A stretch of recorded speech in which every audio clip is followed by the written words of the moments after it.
कश्मीर से एक ऐसा वीडियो आपको दिखाते हैं जो उन कश्मीरी नौजवानों की आंखें खोल देगा जो गलत राह पर जा चुके हैं या फिर जाने की सोच रहे हैं, क्योंकि बहकावे में आकर वो आतंक की राह भले ही पकड़ लेते हों, लेकिन जब वहां की सच्चाई देखकर वापस आना चाहते हैं तब उनके आका वापसी के सारे रास्ते बंद कर देते हैं।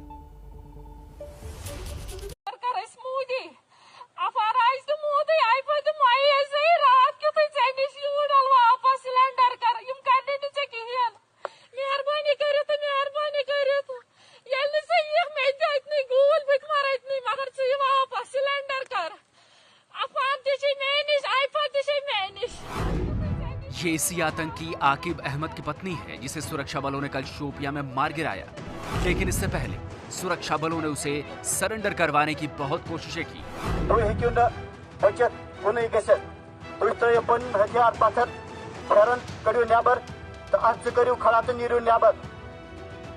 आकिब सरेंडर करने को तैयार नहीं था, लेकिन सुरक्षा बलों ने उम्मीद नहीं छोड़ी।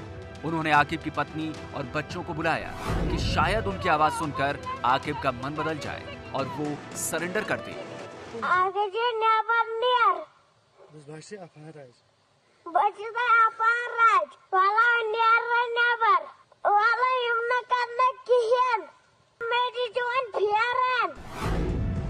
लेकिन आकिब सरेंडर को तैयार नहीं हुआ। पत्नी ने कई बार उससे कहा कि सरेंडर कर दो।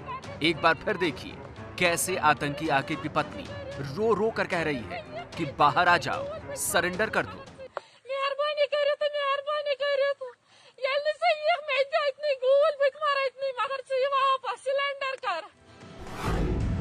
आकिब अहमद उन 4 आतंकवादियों में शामिल था जिन्हें कल सुरक्षा बलों ने शोपियां में ढेर कर दिया। अपने मासूम बेटे की बातों का भी आकिब पर कोई असर नहीं हुआ। बेटा मिन्नतें करता रहा कि पापा बाहर आ जाओ, लेकिन आकिब नहीं माना।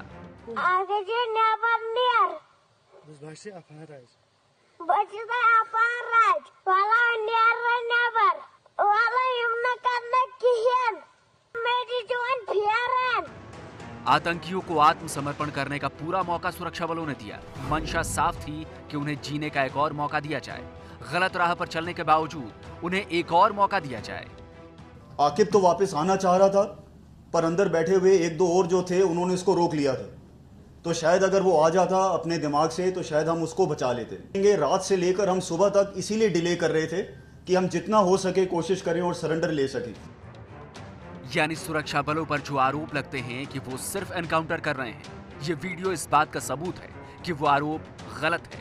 कई आतंकी हैं जो सरेंडर करना चाहते हैं, लेकिन उनके आका ऐसा करने से रोकने के लिए उन्हें डरा धमका कर रखते हैं। शायद यही वजह है कि इस साल अब तक 19 आतंकी अलग अलग एनकाउंटर्स में मारे जा चुके हैं। इस 19 में से 9 जो है 9 सिर्फ शोपियां डिस्ट्रिक्ट का है और 2 टॉप क्लास का कमांडर है। एक अलवदर का जो गनी ख्वाजा मारा गया था सोपुर में, और एक सज्जाद अफगानी मारा गया था। एबीपी न्यूज भी कश्मीर के भटके हुए नौजवानों से अपील करता है कि हिंसा का रास्ता छोड़कर कश्मीर के विकास में भागीदार बने। आपको सीधे लिए चलते हैं मुंबई, जहां पर मुंबई एटीएस की प्रेस कॉन्फ्रेंस चल रही है। अटक करण्यात आलेली आहे। विनायक शिंदे हा मुंबई पोलीस दलातील 2007 मध्ये वर्सोवा येथे झालेल्या लखन भैया बनावट चकमक प्रकरणातील आजीवन कारावासाची शिक्षा झालेला आरोपी आहे।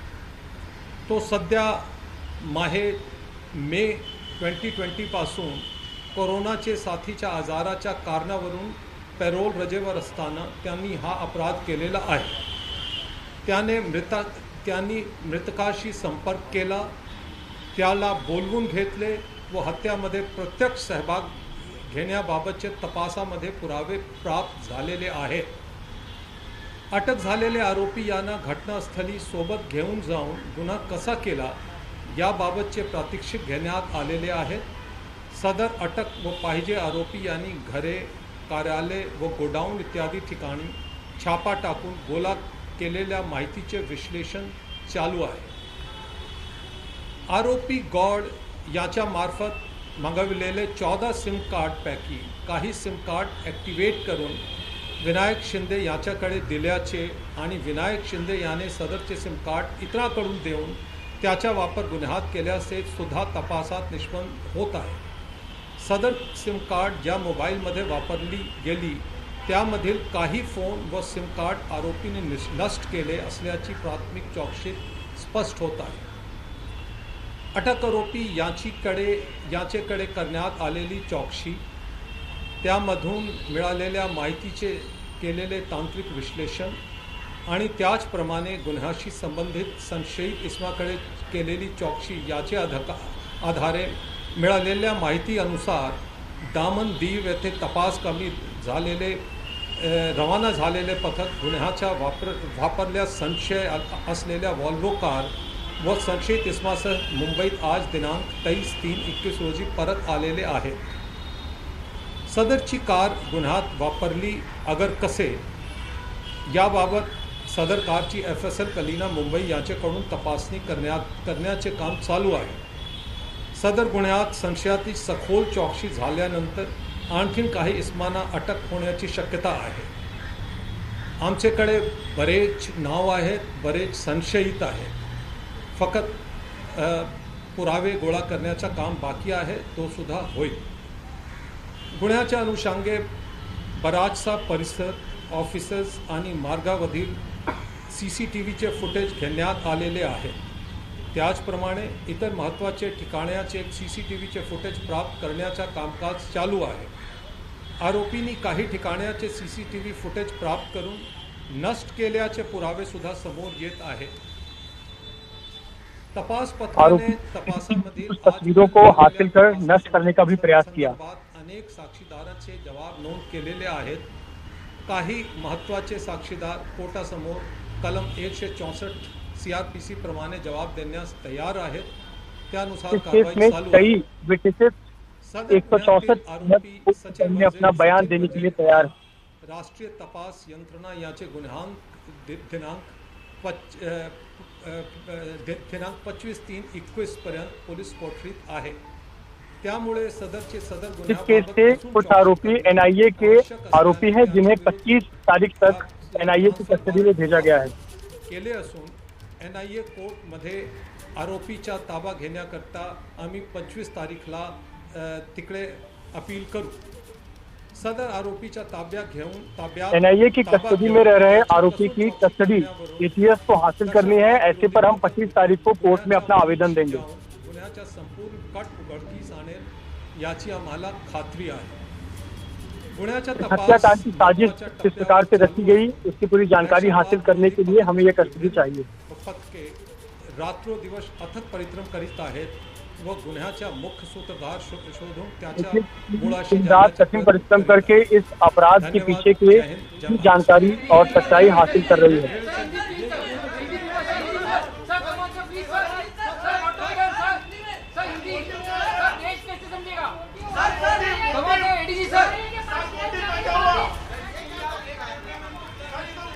तो बड़ी खबर इस समय की, सचिन वाजे का बयान रिकॉर्ड कर लिया गया है. महाराष्ट्र ATS की प्रेस कॉन्फ्रेंस में ये जानकारी दी गई. हालांकि क्योंकि ये बाइट मराठी में थी, मैं अपने सहयोगी मृत्युंजय का रुख करना चाहूंगी. मृत्युंजय, क्या कुछ कहा है ADG ने, हम आपसे समझना चाहेंगे. मराठी में था, मैं समझ नहीं पाई हूँ. जी बिल्कुल, देखिए जो ATS की तरफ से प्रेस कॉन्फ्रेंस की गई उसमें ये बताया गया है कि एंटीला मामले में गुजरात से एक व्यक्ति को गिरफ्तार किया गया है और वही वो व्यक्ति है जिसने नरेश गौर को सिम कार्ड सप्लाई किया था. और ये जो व्यक्ति है गुजरात से गायत्री ट्रेडर्स के मालिक है किशोर ठक्कर, उसे गिरफ्त में लिया गया है. किशोर ठक्कर ने ही बुकी नरेश गौर को 14 सिम कार्ड दिए थे, जिसमें से 5 सिम कार्ड का इस्तेमाल अपराध के लिए किया गया था, जिसमें सचिन वाजे ने अपने जो सिम कार्ड का इस्तेमाल इस अपराध को करने के लिए किया था. साथ ही साथ ATS ने अपने प्रेस कॉन्फ्रेंस में ये बताया कि सचिन वजीर चूंकि NIA की कस्टडी में है, उनकी कस्टडी ATS को भी चाहिए. कोर्ट में अपील करके वो कस्टडी की मांग करेंगे. इस मामले में कई लोगों के बयान लिए गए हैं. साथ ही साथ वो कोर्ट के सामने गवाह बनने के लिए तैयार है. ऐसे पर सेक्शन 164 CRPC की धारा के तहत उनका स्टेटमेंट मजिस्ट्रेट के सामने दर्ज किया जाएगा. इसके अलावा जी, इसके अलावा एटीएस ने यह बात भी कहा कि हमारे पास में तमाम बहुत सारी चीजें जिसे जब्त किया गया है, सीज किया गया है और एटीएस की टीमें अथक परिश्रम कर रही है दिन रात और ताकि तमाम जानकारी हासिल करें। बिल्कुल ठीक है मृत्युंजय, बहुत बहुत धन्यवाद आपका इस पूरी जानकारी के लिए। तो सचिन वाजे का रिकॉर्ड दर्ज कर लिया गया है। मातृभूमि में आगे बढ़ते हैं। भारत पाकिस्तान रिश्ते को सुधारने की दिशा में आज एक और बड़ा कदम उठाया गया है। दिल्ली में आज से इंडस वाटर कमीशन की बैठक शुरू हुई है। करीब 2.5 साल बाद दोनों देशों के बीच ये बातचीत शुरू हो पाई है।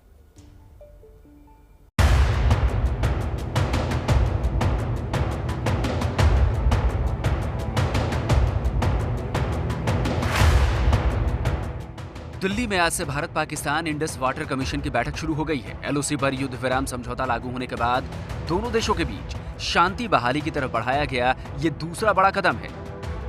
इंडस वाटर कमीशन की पिछली बैठक लाहौर में अगस्त 2018 में हुई थी। पुलवामा हमले के बाद दोनों देशों के बीच बातचीत बंद हो गई थी।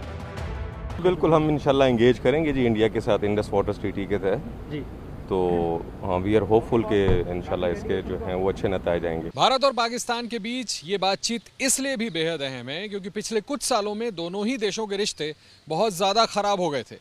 पुलवामा हमले के बाद खास तौर पर हर तरह की बातचीत बंद थी, लेकिन अब दोनों देशों के बीच रिश्तों को सुधारने की एक बार फिर से कोशिश की जा रही है और सिंधु जल कमीशन की बातचीत इसी का हिस्सा है। साल 1960 में भारत पाकिस्तान के बीच सिंधु जल समझौता हुआ। पाकिस्तान को झेलम, चेनाब और सिंधु नदी के पानी के इस्तेमाल पर सहमति बनी।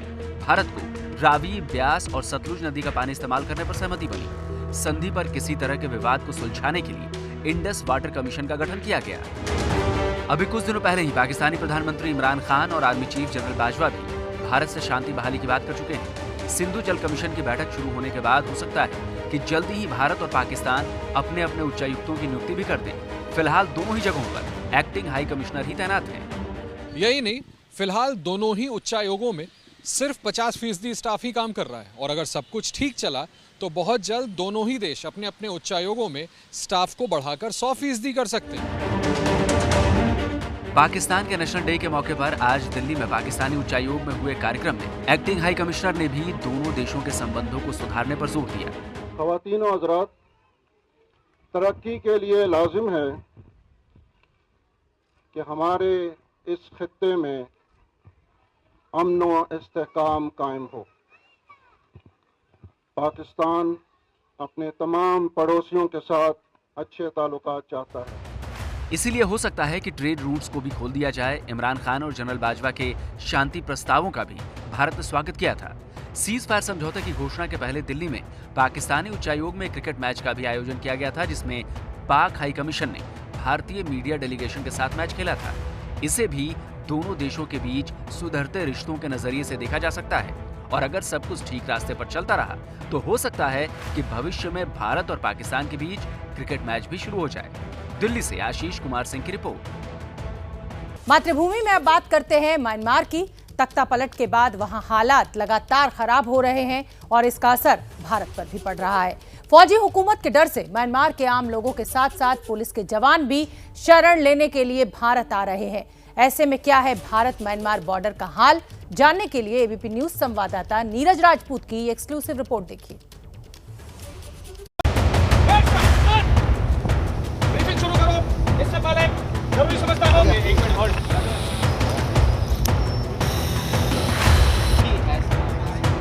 असम राइफल्स की इस यूनिट को इस बार बेहद अहम जिम्मेदारी सौंपी गई है।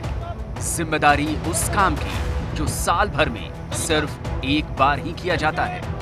ये काम बेहद मुश्किल, बेहद चुनौतियों भरा और बेहद रिस्की है। इस वक्त हम भारत और म्यांमार बॉर्डर पर जो एक छोटी सी नदी है कालाडान रिवर में जाके मिलती है, जहां पर बॉर्डर पोस्ट है, उन सब के साथ हम लोग असम राइफल्स के जवानों के साथ हैं। इस वक्त इसी तरह की पेट्रोलिंग होती है। ये जो हमें जानकारी मिली है असम राइफल्स के जो अधिकारियों ने बताया, 72 घंटे की ये जो है पेट्रोलिंग होती है और नदी के जरिए होती है। वैसे तो दिन रात इस सीमा की निगरानी रखी जाती है, लेकिन साल में एक बार लॉन्ग रेंज पेट्रोलिंग की जाती है जो कि 72 घंटे की होती है। इस 72 घंटे के दौरान एक अधिकारी के नेतृत्व में करीब आधा दर्जन जवान बीपी वेरिफिकेशन यानी बॉर्डर पिलर की जांच के लिए जाते हैं, जो दोनों देशों की सीमाओं के बीच हैं। एक जो पार्टी है उसमें करीब एक आधा दर्जन के करीब जवान और एक ऑफिसर होते हैं। ये जो इस वक्त हम लोग मौजूद हैं मिजोरम में मौजूद हैं, जहां पर भारत और म्यांमार का बॉर्डर है और उसके साथ साथ बांग्लादेश का ट्राई जंक्शन भी है। यहाँ पर पहला न्यूज़ चैनल है एबीपी न्यूज़, जो कि म्यांमार बॉर्डर पर पहुंचा है सूरत हाल दिखाने के लिए भारत म्यांमार बॉर्डर के। भारत और म्यांमार की ये सीमा पहाड़ों और घने जंगलों वाला इलाका है। बीच बीच में नदी नाले भी हैं जो पेट्रोलिंग और सर्विलांस को और ज्यादा मुश्किल बना देते हैं, क्योंकि कहीं पर तो इनमें बेहद कम पानी होता है, लेकिन कई जगहों पर कमर से ऊपर तक पानी होता है। बीपी वेरिफिकेशन की अहमियत इसलिए होती है कि एक अपनी बॉर्डर की सुरक्षा और उसकी पुष्टि करने के लिए हर जवान को अपना बीपी वेरिफिकेशन अपने इलाका में करना पड़ता है। ये साल में एक बार किया जाता है, जिस दौरान आपका इसका मेंटेनेंस और यकीन किया जाता है कि आपका बीपी करेक्ट है और बॉर्डर सुरक्षित है। बावजूद इसके असम राइफल्स के ये जवान इन सारी मुश्किलों, सारी चुनौतियों पर विजय पाकर अपने मिशन को अंजाम देते हैं। इसके लिए जवान अब नई तकनीक का सहारा भी लेने लगे हैं, जैसे ये ड्रोन के जरिए पेट्रोलिंग के साथ साथ ये आसपास के इलाकों पर भी नजर रखते हैं। इससे इन्हें रियल टाइम में पता चलता रहता है कि आसपास किसी तरह की हलचल तो नहीं हो रही। ये देखिए, अगर हम लोग बात करेंगे कि किस तरह से पेट्रोलिंग की जाती है, तो पेट्रोलिंग के लिए जो जवान होते हैं उनके पास अपनी राइफल्स तो होती हैं, चाहे AK-47 या इंसास, राशन है। उसके साथ साथ अब जो नई टेक्नोलॉजी भी इस्तेमाल की जाती है पेट्रोलिंग के लिए, क्योंकि ये घने जंगल हैं यहाँ पर, तो क्वाडकॉप्टर यानी कि जिसको हम ड्रोन भी कहते हैं, उसका इस्तेमाल भी अब असम राइफल्स के जवान जो है अपनी पेट्रोलिंग के दौरान करते हैं। खास बात यह है कि असम राइफल्स में महिला जवान भी म्यांमार बॉर्डर पर तैनात है।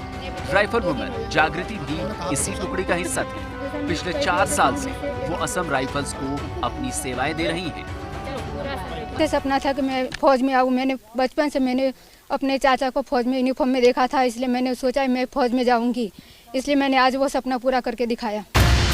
इसके अलावा असम राइफल्स की क्विक रिएक्शन टीम भी सीमा की सुरक्षा में लगी रहती है। ऐसा इसलिए क्योंकि कुछ समय पहले तक यहाँ कई चीन समर्थित उग्रवादी संगठन सक्रिय थे।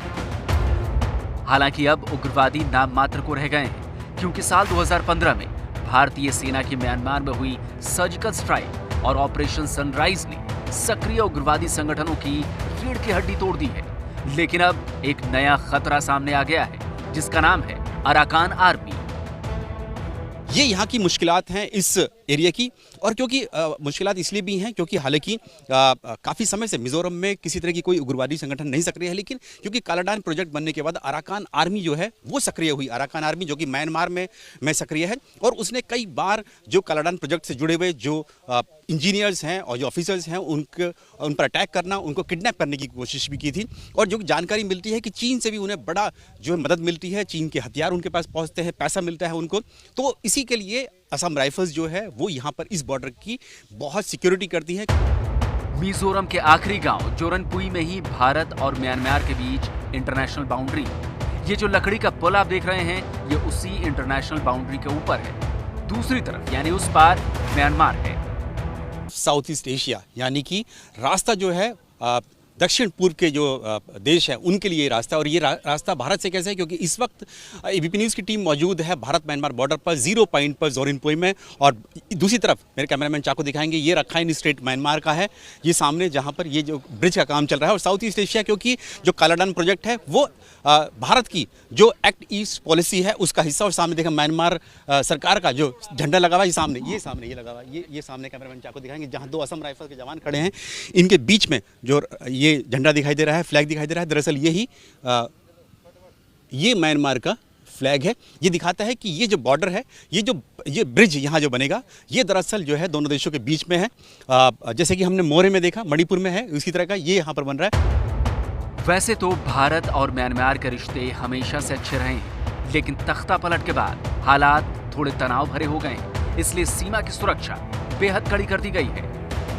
कैमरामैन अजीत चाको के साथ Neeraj Rajput, ABP news, Bharat Myanmar border, Mizoram.